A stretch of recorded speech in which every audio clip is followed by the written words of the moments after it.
Alors, deuxième opus de cette soirée consacrée à la nouvelle édition, enfin totalement remaniée de Magali Jenny, les nouveaux guides des guérisseurs de Suisse romande. On a entendu tout à l'heure Alain Maillard, on a parlé évidemment des médiums d'un monde à l'autre, la médiumnité. Là, on va essayer, puisqu'on a Georges Delalloy qui est venu du Valais juste pour nous, de revenir sur une sédimentation. Mais c'est presque à Magali de tenir le micro. C'est toujours, on va avoir toute la soirée, jusque vers 7h15, hein, rassurez-vous, il y a un petit apéro après. C'est le problème de la crédulité. Et on retrouve en fait, Georges, le fait que là où s'arrête l'histoire, dans l'histoire par exemple du christianisme, là commence la foi et c'est difficile à régler. Comment est-ce que tu as approché ça quand tu as fait cette deuxième version? Parlons-en, avec Georges toujours comme grand témoin. Oui, moi je n'aborde pas vraiment les choses sous la forme de la croyance, mais plutôt de la confiance.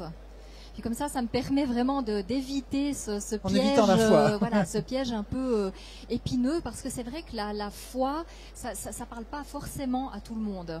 Et cette notion de confiance permet d'ouvrir beaucoup plus de portes et permet vraiment d'avoir accès à un monde où voilà, il n'y a pas de preuves, mais c'est pas parce qu'il n'y a pas de preuves que ça ne fonctionne pas.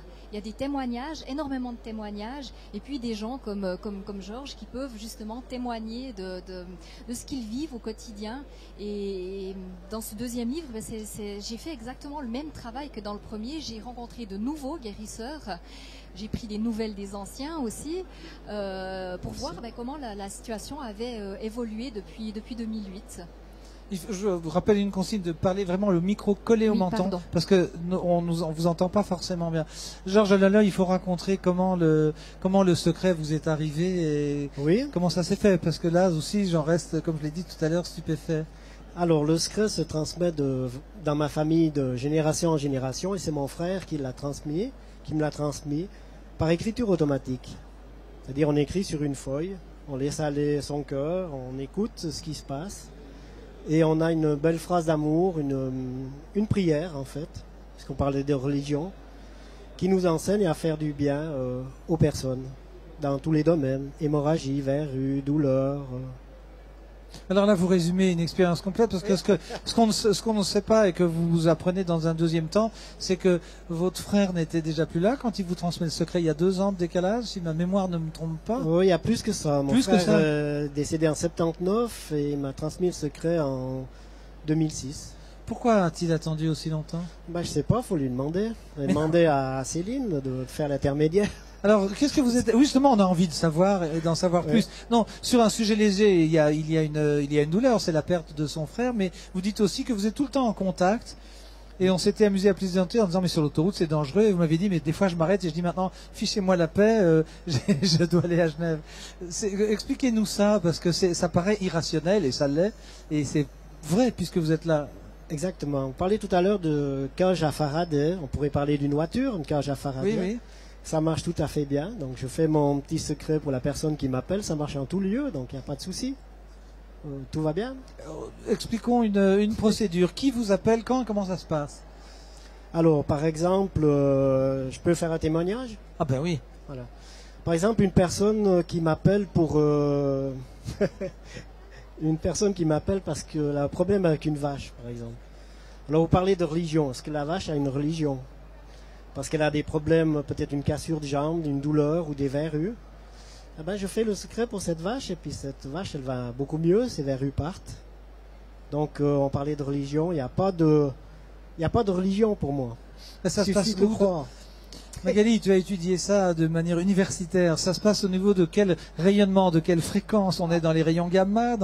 Comment ça se passe? Qu'est-ce que répondent tous les témoins qui en ont bénéficié et tous ceux qui pratiquent ça? Qu'ils ne savent pas.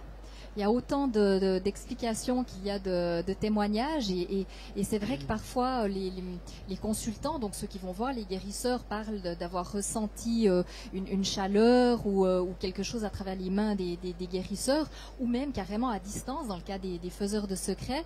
Une fois qu'ils ont fait appel, eh bien ils sentent vraiment une réaction physique qui a lieu, mais alors par contre expliquer, on n'en est encore pas capable. En tout cas, la science n'a pas encore les outils pour pouvoir l'expliquer. Mais même, il y a un certain nombre de témoignages de réfractaires. Est-ce que les réfractaires ne sont pas ceux qui sont le plus séduits quand on fait appel à ça, non pas peut-être en dernier recours, mais presque, parce qu'on est peut-être passé voir le pharmacien ou son docteur, puis ça marche pas. C'est là qu'on vous appelle? Exactement. C'est souvent lorsque la médecine ne peut plus rien faire qu'on appelle les faiseurs de secrets, en fait. Est-ce qu'ils peuvent pas tout faire, les faiseurs de secrets? On essaye, mais après, c'est pas nous qu'on choisit non plus. Chacun a sa vie, chacun a peut-être ses croix à porter, et puis voilà. Mais on fait le maximum pour que les personnes soient bien. Quelles sont les réponses des praticiens? Donc on fait bien la différence entre les faiseurs de secrets et les guérisseurs. Quelles sont les recettes humaines de ces professionnels? Ça leur est tombé dessus un beau jour, c'est le cas de Georges. Et puis pourquoi il faut ça? Parce que Georges, ne vous y trompez pas, il a un vrai métier dans la vie, c'est ça qui est marrant. On dirait que vous êtes né... Je vois pas la différence entre vous, un pasteur, un prêtre ou un bon gourou, c'est ça qui est étonnant, Magali? Il y en a pas forcément, mais je dirais que de nombreux guérisseurs m'ont dit tout le monde pourrait le faire, mais c'est pas le chemin de tout le monde de pratiquer. Il y a une chose qui est commune à tous les guérisseurs, c'est l'empathie. Vraiment cette envie profonde de venir en aide, aux autres. Et très souvent, on me répond, c'est simplement l'amour qui agit. Alors bon, bien sûr, après il faut définir ce que c'est l'amour, chose qui n'est pas du tout évidente. Mais il y a vraiment ce point commun entre toutes même les différentes catégories de guérisseurs. Il y a cette envie de tout mettre en œuvre pour que la personne se sente mieux. Qu'elle se sente mieux ou qu'elle guérisse, il y a des limites à vos pratiques. Je parle de pathologies très graves. Là, il y a des charlatans qui vous font croire que ça peut guérir. Vous savez où est la limite? Où est-elle cette limite de vos pouvoirs? Alors, je vais vous étonner. Il n'y a pas de limite, en fait. Il n'y a que les limites qu'on se donne ou qu'on nous donne. Donc, on ne peut jamais parler de guérison. On peut toujours essayer de rendre service aux gens, diminuer les douleurs, mais guérison... Vers le mieux-être, oui. Vers le mieux-être, oui. Et quand on parle de pathologies graves, ce sont des maladies orphelines ou des choses très... Oui, ça peut être le cancer, ça peut être plein de choses, des maladies orphelines, exactement. Mais écoutez, si les gens suivent des chimiothérapies, par exemple, et que ça se déroule bien, qu'ils n'ont pas trop d'effets secondaires, je crois que c'est bénéfique pour la personne. Et qu'est-ce que vous pouvez faire, vous, pour les douleurs ou pour améliorer les conditions de vie, sans aller dire que c'est vous qui guérissez, parce que l'organisme, c'est encore une chose différente. Quel est votre lien? Parce que c'est là-dessus que les médias insistent toujours en disant, et que les gens vont en tôle d'ailleurs, pour être très clair. Hein. Tout à fait. Alors, moi, c'est ma prière, le secret, et je les appelle les médecins du ciel. 3 archanges, Michael, Raphaël et Gabriel. Je leur transmets la prière pour ces personnes, après ça se fait ou ça se fait pas. Mais généralement, ça se fait du bon côté. Ça va bien.